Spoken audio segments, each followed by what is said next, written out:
हम लोग समझते हैं Poona pact. Poona pact 1932 B.R. Ambedkar द्वारा दलित वर्ग की ओर से हस्ताक्षर किए गए पूना पैक्ट पे दलित वर्ग के लिए पृथक निर्वाचन के विचार को त्याग दिया, लेकिन इनके लिए आरक्षित सीटों को प्रांतीय विधानसभाओं में 147 तक और केंद्रीय विधानमंडल में कुल सीटों का 18% तक बढ़ा दिया गया।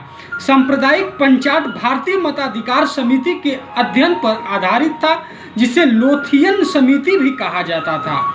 ब्रिटिश के फूट डालो और राज करो जैसे विभाजनकारी नीति के कारण गांधी ने अस्पृश्यता के खिलाफ एक अभियान शुरू किया। सितंबर 1932 में all India anti untouchability league Harijan Sevak Sangh को शुरू किया गया। जनवरी 1933 में हरिजन नाम से एक साप्ताहिक पत्रिका की शुरुआत की गई। गोलमेज सम्मेलन की असफलता के बाद गोलमेज सम्मेलनों की असफलता के बाद एक बार फिर से सविनय अवज्ञा को शुरू किया गया। गांधी को जनवरी 1932 को गिरफ्तार कर लिया गया। हम लोग समझते हैं श्वेत पत्र द व्हाइट पेपर मार्च 1933। तीसरे गोलमेज सम्मेलन की समाप्ति के बाद मार्च 1933 में ब्रिटिश सरकार ने एक श्वेत पत्र जारी किया, जिसमें संवैधानिक सुधार तथा एक नए संविधान के निर्माण की बात की गई। अतः भारतीय नेताओं ने इसे दूसरा रॉलेट एक्ट कहकर इसका विरोध किया। इस समिति लॉर्ड लिनलिथगो अध्यक्ष की सिफारिश पर अंततः भारत सरकार अधिनियम 1935 पास हुआ। गांधी जी ने अप्रैल 1934 सविनय अवज्ञा आंदोलन वापस लेने का फैसला किया। गांधी जी ने सविनय अवज्ञा आंदोलन अप्रैल 1934 को वापस लेने का फैसला क्यों किया, हम लोग समझते हैं। गांधी और अन्य नेताओं के पास जन प्रतिक्रिया को संगठित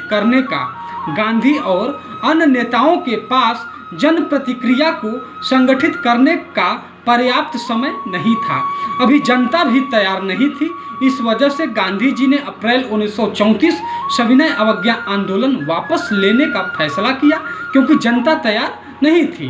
अक्टूबर 1934 को गांधी जी ने अपने को सक्रिय राजनीति से अलग कर हरिजनोत्थान से जोड़ लिया। गांधी और हरिजनोत्थान को हम लोग समझते हैं।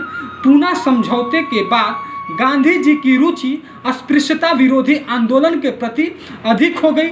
इस समय उन्होंने हरिजन सेवक संघ की स्थापना की।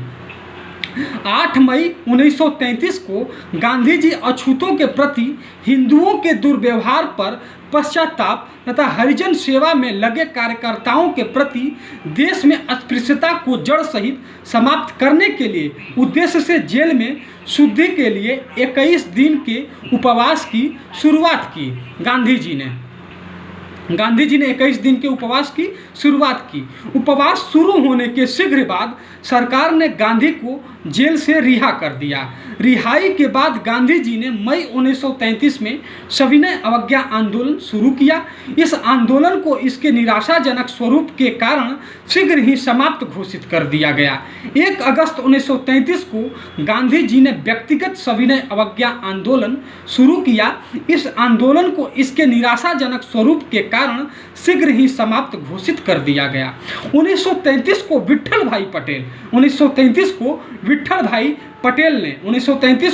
भाई पटेल और सुभाष चंद्र बोस ने गांधी को राजनीतिक नेता के रूप में असफल घोषित किया। विट्ठल भाई पटेल ने गांधी जी को एक असफल नेता के रूप में घोषित कर दिया। अक्टूबर 1934 को गांधी जी ने अपने को सक्रिय राजनीति से अलग कर हरिजनोत्थान से जोड़ लिया। सितंबर 1932 में गांधी जी ने हरिजन कल्याण हेतु अखिल भारतीय छुआछूत विरोधी लीग की स्थापना की तथा हरिजन नामक साप्ताहिक पत्र का प्रकाशन किया। जेल से 21 दिन का उपवास शुद्धि के लिए करने से पूर्व गांधी जी ने कहा, या तो छुआछूत को जड़ से समाप्त करो या तो मुझे अपने बीच से हटा दो।